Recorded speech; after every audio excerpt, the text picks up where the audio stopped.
अब हम देखते हैं इस क्वेश्चन को। इस क्वेश्चन में बोल क्या रहा है, वो बोल रहा है इन आइसोथर्मल एक्सपेंशन, आइसोथर्मल है, बात समझ लिए ध्यान से, of a gaseous sample the correct relation is, और आपको ध्यान रखना है कि आपको साइन उसी हिसाब से लगाना है जो आयुपेक ने बताया है, और रिवर्सिबल और इरिवर्सिबल प्रोसेस के बारे में कुछ बात की गई है। तो पहला जो कंसेप्ट जो मुझे पता होना चाहिए वो ये पता होना चाहिए कि जब माइनस डब्ल्यू लिखता हूं ना मैं, तो वो हमेशा एक्सपेंशन के लिए लिखा जाता है, और प्लस डब्ल्यू जब मैं लिखता हूं मैं, तो वो कंप्रेशन के लिए लिखा जाता है। मतलब यहां सिस्टम ने काम किया,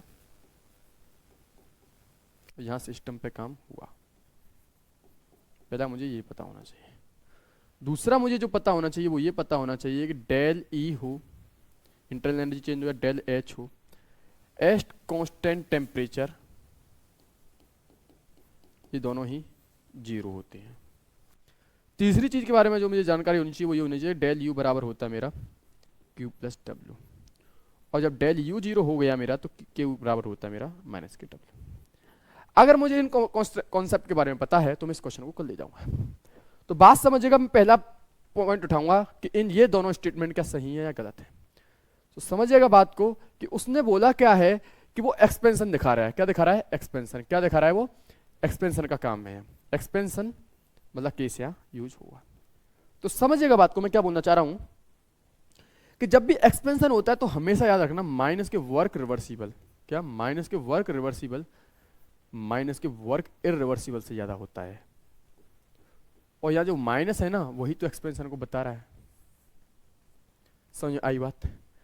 अच्छा, जब ये ऐसा है तो याद रखना, जब भी ऐसा होता है, जब भी इसमें मैं माइनस का मल्टीप्लाई करूंगा तो वर्क रिवर्सिबल मतलब माइनस माइनस पॉजिटिव हो गया हुआ, और हमेशा साइन चेंज होता है, नेगेटिव का मल्टीप्लाई कराते हैं। तो पहला जो मेरा स्टेटमेंट होने वाला है कि वर्क रिवर्सिबल से ज्यादा होना चाहिए, तो ये तो गलत हो गया, इरिवर्सिबल का ज्यादा होना चाहिए। बिल्कुल सही बात है। ठीक है सर, अब मुझे आप क्यू के बारे में बता दीजिए सर। क्यू के बारे में बताएंगे, जो भी बताएंगे। अच्छा, मैं क्या बोल रहा हूं कि मेरा डेल ई होता है वो फंक्शन ऑफ टेम्परेचर होता है। कैसे? क्योंकि वो किसके बराबर होता है? एनसीबी डी टी के बराबर में। और प्रोसेस कौन सी है? आपकी आइसोथर्मल है, और आइसोथर्मल के लिए जीरो हो जाएगा। आइसोथर्मल के लिए तो डेल ई आपका कितना हो गया? वो आपका जीरो हो गया। डेल ई आपका कितना हो गया? वो जीरो हो गया। चाहे आप रिवर्सिबल ले लीजिए, चाहे आप इरिवर्सिबल ले लीजिए, अब जीरो तो जीरो ही होता है, ये जीरो हो गया। तो मेरा ऑप्शन नंबर डी भी सही हो गया बिल्कुल। अब मैं चलता हूं, जो मेरा नेक्स्ट कॉन्सेप्ट जो यूज हुआ है वो है, अब मैं क्या जानता हूं, ये था मेरा था पहला, ये था मेरा दूसरा, अब ये है मेरा तीसरा। और मैं क्या जानता हूं इसके बारे में कि मैं जानता हूं कि मेरा डेल यू बराबर होता है क्यू प्लस डब्ल्यू, और डेल यू कितना है मेरा? जीरो। तो क्यू प्लस डब्ल्यू करूंगा मैं, तो मेरा क्यू किसके बराबर आ जाएगा? माइनस डब्ल्यू के बराबर हो जाएगा। और मैंने क्या देखा? माइनस डब्ल्यू रिवर्सिबल की ज्यादा होता है माइनस के डब्ल्यू इरिवर्सिबल से। और मेरा डब्ल्यू माइनस डब्ल्यू किसके बराबर है? क्योंकि तो क्यू रिवर्सिबल ज्यादा होना चाहिए क्यू इरिवर्सिबल से। बात समझ में आ रही है नहीं आ रही? तो मेरा क्यू रिवर्सिबल ज्यादा होना चाहिए रिवर्सिबल से, तो ये गलत हो गया।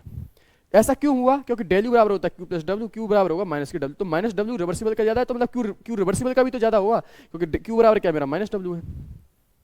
तो इस क्वेश्चन का करेक्ट ऑप्शन जो है वो है बी और डी।